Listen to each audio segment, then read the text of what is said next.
Sweetie, what happened? Carolyn Carr asked her daughter as Missy rushed into her parents' home. She embraced her sobbing daughter, patting her on the back with one hand and stroking her head with the other. "Ben's gone!" Missy wailed. "He had these sent to me at my job!" she cried as she pushed back from her mother before thrusting the envelope into her father's hands. Frank Carr took the envelope as his wife wrapped their daughter into her arms and hugged her to her breast. "Where's Benjamin? Does Ben still have him?" Frank asked his daughter. In her state, Missy didn't need to be driving around with her son in the car. "Yes," Missy gasped between her sobs and tears. Ben had dropped Kevin, his and Missy's youngest son, off with Frank and Carolyn earlier in the day and asked his in-laws if they could watch Kevin since he had some errands to run with Benjamin. Barely 2 hours later, Missy had called her parents in near hysterics after being served divorce papers at work. She had driven to her parents' house despite their pleas to let them pick her up. Frank sat on the love seat as his wife and daughter collapsed into each other's arms on the sofa. Carolyn was stroking their daughter's hair as she cried into her mother's chest. Frank extracted the documents from the envelope and read petition for divorce across the first document. He shook his head grimly as he read the document. There had been no notice or discussion between his soon-to-be ex-son-in-law and his wife. That jerk had served her at work with no heads up, much to his daughter's shock, mortification, and humiliation. As Frank read the document, he looked up, puzzled. "Missy, he's filing on the grounds of adultery. Did you cheat on him?" "No! He has it in his mind that I had an affair with a friend from work. It's not true. I would never cheat on Ben. I love him." Missy wailed the last sentence in a cry that sounded like a wounded animal. "I will nail his back to my office wall," Frank thought to himself. "Making up false allegations to defame Missy and secure a divorce. The son of a blip has probably been cheating on her." As Frank continued to read the divorce petition, he could feel his left eyebrow rising, a sure sign of displeasure. "Missy, why would Ben think that you are cheating on him?" he asked. Missy glared at her father and then looked imploringly at her mother. "I don't know. I may have hugged one of our salespeople when he made a big sale." The statement came out as a question as Missy tried to figure out what her husband could have seen and misunderstood. "And that was it?" Frank asked. "An innocent hug with a co-worker?" Missy continued to glare at her father in exasperation. "He kissed me at an after-work happy hour. I had too much to drink, and as soon as I came to my senses, I pushed him away. But that's all that happened, I swear." As Frank continued to read, his eyebrow continued its climb towards his forehead, a tick that did not go unnoticed by his wife. "What are you getting at, Frank?" Carolyn asked, with an edge to her voice. "Are you accusing your daughter of something?" "No, or at least not yet. But we've known Ben for what, 7 or 8 years now? I work with him every day. This is completely unlike him, so I'm trying to figure out where his head is at." "Up his own back," Carolyn snapped at Frank as she continued to soothe Missy. She had brought Missy a box of tissues, and there was a growing pile of used tissues on the coffee table in front of her. "How can you even consider taking his side after what he did to our daughter?" "I'm not taking anyone's side until I get through reading this petition," Frank said. "Who is he accusing you of cheating with?" Frank asked his daughter. "And why does he think it was an affair instead of an innocent hug and a drunken kiss?" Missy pulled away from her mother and wiped her face with a tissue. "He thinks I've been having an affair with Andy Hebert, one of our sales reps. I haven't, though. He must have seen something and misunderstood it." Frank nodded his head slowly. "What do you think he might have seen?" Missy started crying again. Frank's expression was slowly changing from understanding and sympathetic to what his wife called his stone-face look as he continued to read through the documents. "Ben is asking for a 50-50 custody split of Benjamin, naming himself as the custodial parent." Frank looked at his daughter, his expression grim. "He's not asking for custody of or visitation with the minor known as Kevin Andrew Davis. He is further asking that his name be removed from the birth certificate of the minor Kevin Andrew Davis and that Kevin's last name be changed. Carolyn and Missy both gasped at that revelation. Missy dove into her mother's arms and began sobbing and wailing. "Missy! Missy! Look at me!" Frank said loudly over his daughter's cries.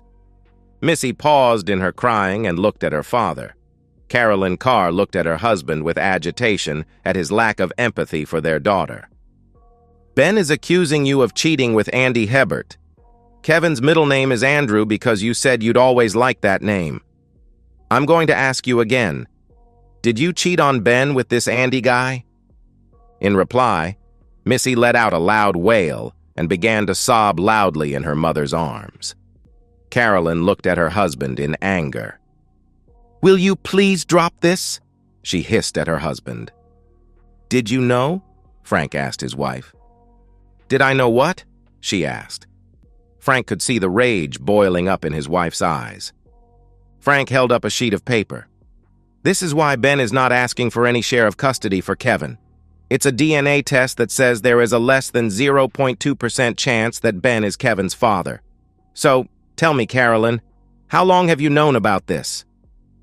After nearly 30 years of marriage, Carolyn knew her husband better than he knew himself. She knew that her marriage was on the precipice. If she admitted to her husband that Missy had told her that from the beginning stages of pregnancy, she was not sure who the father was, then Frank might very well divorce her. If, however, she lied, and Frank found out that she lied, then her marriage would definitely be over. But only if he found out. Carolyn shook her head and rolled the dice. "I didn't know. I'm hearing this for the first time. I think Missy is as shocked as we are." "I doubt that," Frank said dryly. "But there's one way to put my mind at ease. I want to see both of your phones." Carolyn suddenly stood and angrily pointed her finger at her husband. "You will not be invading our privacy. You are not going to go through our phones." Frank looked at his wife and nodded slowly. "They say that people who have nothing to hide, hide nothing. I'm guessing you have a lot to hide, so let me put this to you very clearly, so there is no chance of you mistaking or misunderstanding what I'm saying. Either the two of you unlock your phones and hand them to me right this instant, or I'm filing for divorce tomorrow." Carolyn looked at her husband through eyes squinted with rage and shouted, "I've never given you a reason to distrust me. We are not giving you our phones and we are not getting a divorce." Frank scowled at his wife. "I've caught you in plenty of little lies over the years. I've always let it go because I figured the argument we'd have about the lies wouldn't be worth the hassle. Shame on me for enabling you all these years. For all I know, the lies you've told me were covering up your cheating. Before today, I wouldn't have considered that. But now, seeing your daughter trying to fool her husband into raising another man's child? Flip that noise. The blinders are off. It's your phone or a divorce, and if you think I'm bluffing, mess around and find out." This was a side of Frank that neither Carolyn nor Missy had ever seen. The grim determination brooked no compromise. "Forget you!" Carolyn shouted, her teeth bared in a nasty snarl. "I'll clean you out in a divorce. I'll take everything you have and you'll be lucky to live in your car." Frank rose from the love seat, tossing the paperwork onto the coffee table. He looked at his wife and daughter and shook his head as he walked towards the kitchen. He returned a minute later carrying a plastic Ziploc bag. He inverted the bag on his hand and, using the bag as a glove, picked up a handful of the used tissues sitting in front of Missy. He inverted the bag back to its normal position, trapping the tissues inside, and then he closed the Ziploc seal by running it between his thumb and index finger. "What are you doing with that?" Carolyn asked as she moved toward Frank, her voice increasing into a shout. She was trembling with barely suppressed rage as she pointed to the baggie containing the used tissues. In nearly 30 years of marriage, Frank had never witnessed this aspect of her personality. He began to wonder if he knew his wife at all. "I'm going to find out from Ben who he used for the DNA test to find out that Kevin was not his son. Then I'm going to find out if Missy is my daughter or if you have been lying to me for nearly 30 years. Carolyn let out a screech and lunged at Frank, her fingernails digging and clawing at his face. Unless it has happened to you, it is hard to describe the effect of having the wind knocked out of you. It is such a commonly uttered phrase, but most people have never actually experienced it. Getting the wind knocked out of you induces panic as the air is instantly forced out of the lungs as they deflate. Being unable to breathe or take any air into your body strikes terror into the mind as you think you are about to die. The seconds that it takes the lungs to reinflate feel like minutes as the body struggles to breathe. Frank had taken 6 years of karate in his youth, and although that was 40 years ago, some things you never forget. As his wife's fingernails tore into his flesh, Frank used a palm strike into the upper region of Carolyn's solar plexus. It was not a hard strike. As a matter of fact, Frank knew that it would leave minimal, if any, bruising. But what it did was force all of the air out of Carolyn's lungs, leaving her rolling around on the floor, clawing at the air in terror and unable to breathe.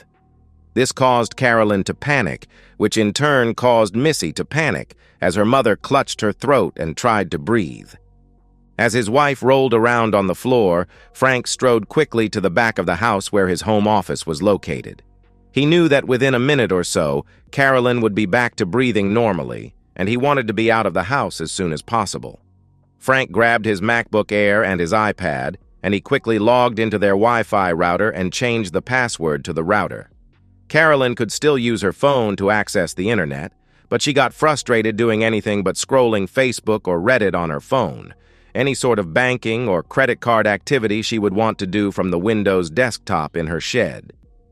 Frank quickly threw a couple of changes of clothes into his backpack and left his house, walking past his wife who was sitting up taking in deep, gasping lungfuls of air, and said farewell to 30 years of a mostly happy marriage. Frank drove quickly away until he reached the nearest McDonald's where he used their Wi-Fi system to log into Safari. Frank logged into American Express, paid off, and closed their joint Amex Gold card.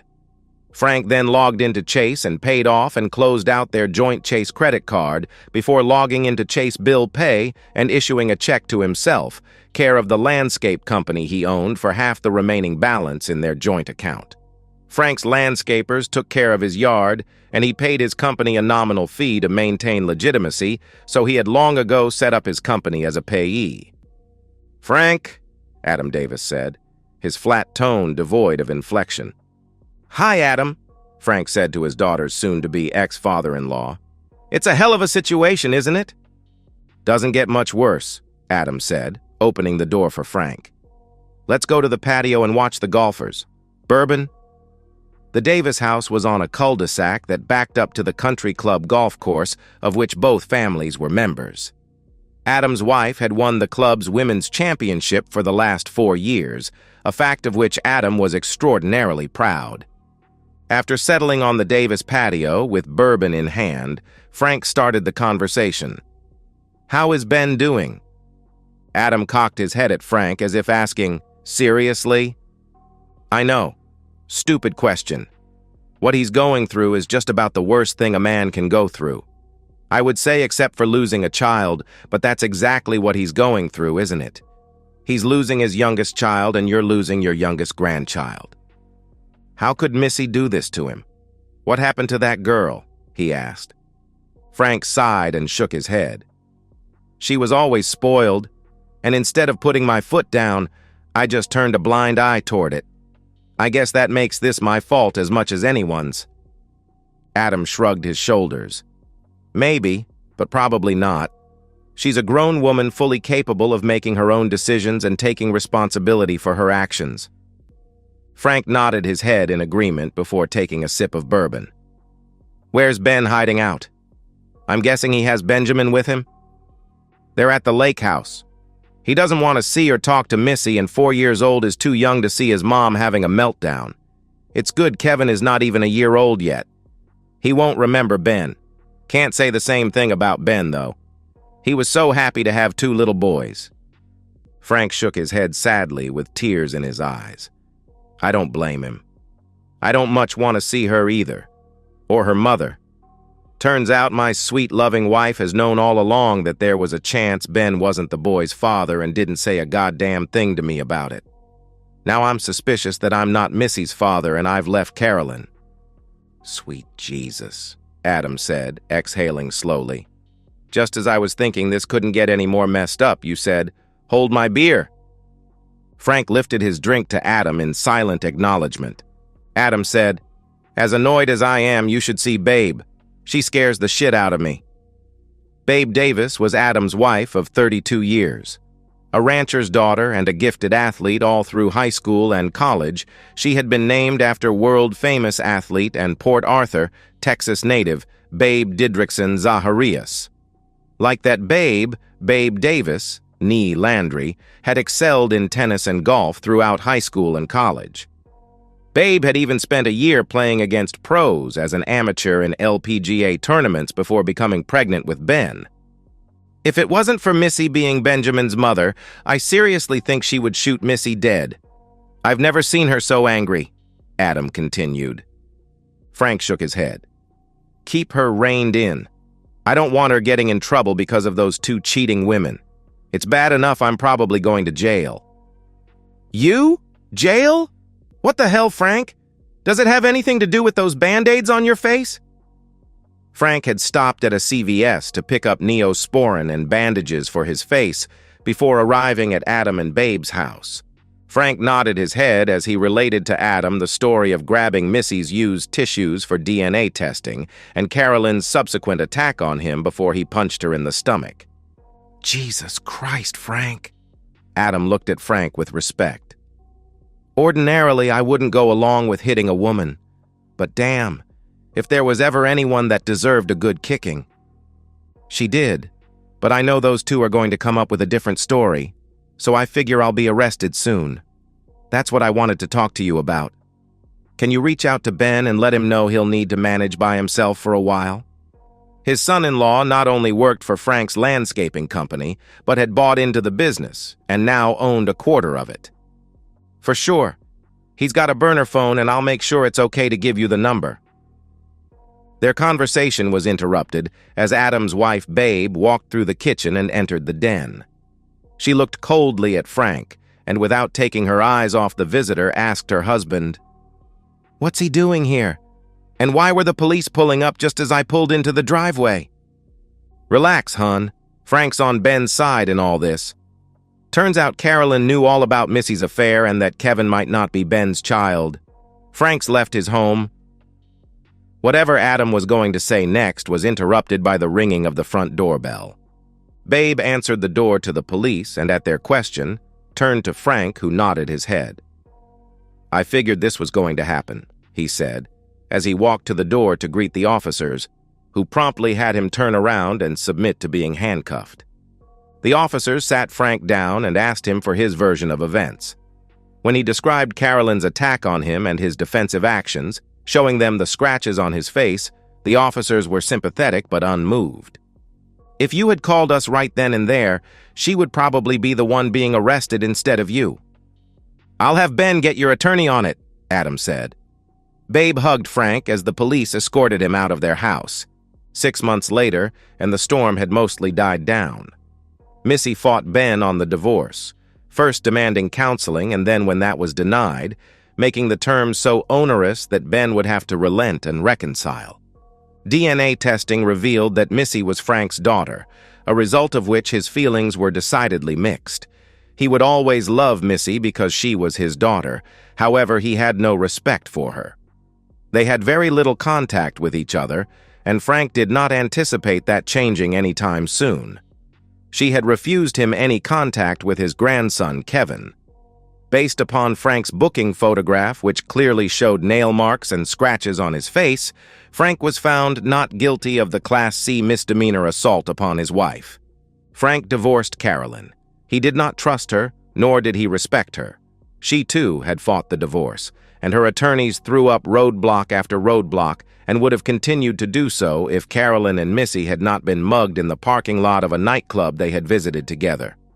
Although they were unable to describe their attacker, parking lot cameras had recorded a small man dressed in all black and wearing a ski mask, wielding what appeared to be a thin, weighted rod, relentlessly attacking both women. The recording showed the two women repeatedly being struck by the steel rod until the rod was bent and misshapen. From their hospital beds, the pair maintained that they had no idea who had attacked them and that the only person with a motive was Missy's husband, who was trying to divorce her, but given his height of 6'3", Ben Davis was immediately ruled out as a suspect. Although there was an open investigation into the assault, there were no leads and no suspects. The two women, although severely injured with several broken bones and missing teeth, were not permanently injured. Carolyn and Missy stopped going out to nightclubs, and with their paranoia about further attacks increasing, spent most of their time in their house sniping at each other. They allowed their divorces to proceed unimpeded. The custody of Benjamin was decided at 50-50, with Ben being the custodial parent. Neither Ben nor Missy was awarded child support or spousal maintenance. Ben's name was removed from Kevin's birth certificate, and a court-ordered DNA test revealed that Andrew Hebert was Kevin's natural father. Andy was ordered to pay child support to Missy. Andy's wife filed for divorce on the grounds of adultery, and Andy was required to pay both child support for the 3 children he had with his wife, plus court-ordered spousal support for her, since at Andy's insistence, his wife had been a stay-at-home mom since the birth of their first child. This effectively left Andy in a state of penury from which he was unlikely to ever recover. With the support and love of his parents, Ben was able to weather the storm that his cheating wife had caused to blow his way. He continued to work for Frank and continued to buy into the landscape business. His son Benjamin was healthy and happy except for the times he had to stay with his mother at Carolyn's house. Those visits saddened him because his mother seemed to be either angry with his father or crying despondently over missing him. His grandmother seemed to be in a continual state of rage directed against his grandfather. The fact that Frank was a much sought-after date partner for the single women of their country club added fuel to the fire that raged within Carolyn. Adam and Babe continued to provide support for their son and grandson whenever needed. Babe won the women's golf championship for the 5th straight year, despite being short of 4 iron in her set of golf clubs. And that's the end of today's story. If you enjoyed it, please give this video a thumbs up and drop a comment below. Your support helps the algorithm push my content further. If you're new to the channel, don't forget to hit that subscribe button. It really helps me keep creating more stories for you. Thanks for watching, and I'll see you in the next one.